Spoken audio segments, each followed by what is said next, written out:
ओम श्री गणेशाय नमः। राधे राधे। अपने पिता माता से इस प्रकार कहकर उनकी उपस्थिति में श्री भगवान सामान्य बालक बन गए और मौन हो गए। श्री भगवान का आदेश पाकर वासुदेव अपने पुत्र को प्रसूति गृह से बाहर ले जाने के लिए तैयार हो गए। ठीक उसी समय नंद तथा यशोदा को एक कन्या उत्पन्न हुई थी। वह योगमाया थी, अर्थात वह श्री भगवान की अंतरंगा शक्ति थी।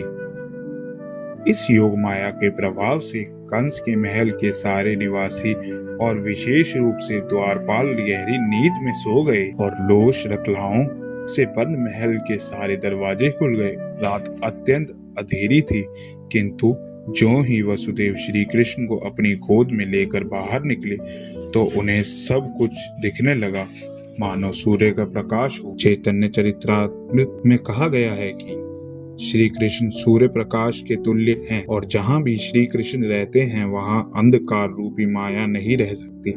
जब श्री कृष्ण को वसुदेव ले जा रहे थे तब रात्रि का अंधकार दूर हो गया। कारागार के सारे द्वार स्वतः खुल गए।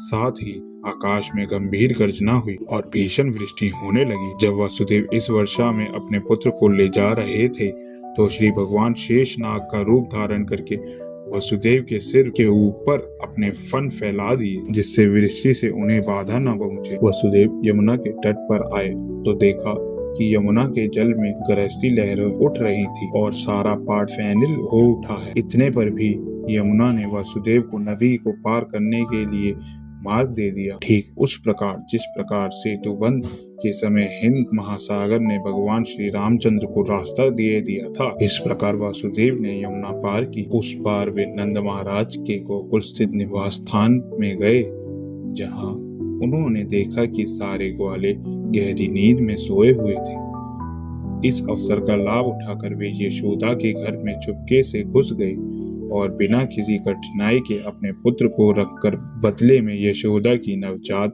पुत्री को उठा लाए।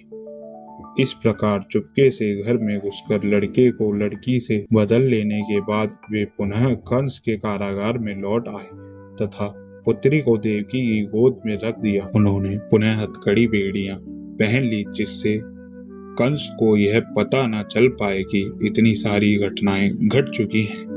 माता यशोदा को ज्ञात था कि उन्होंने एक शिशु को जन्म दिया है, किंतु प्रसव पीड़ा से थक जाने के कारण वे प्रगाढ़ निद्रा में थी।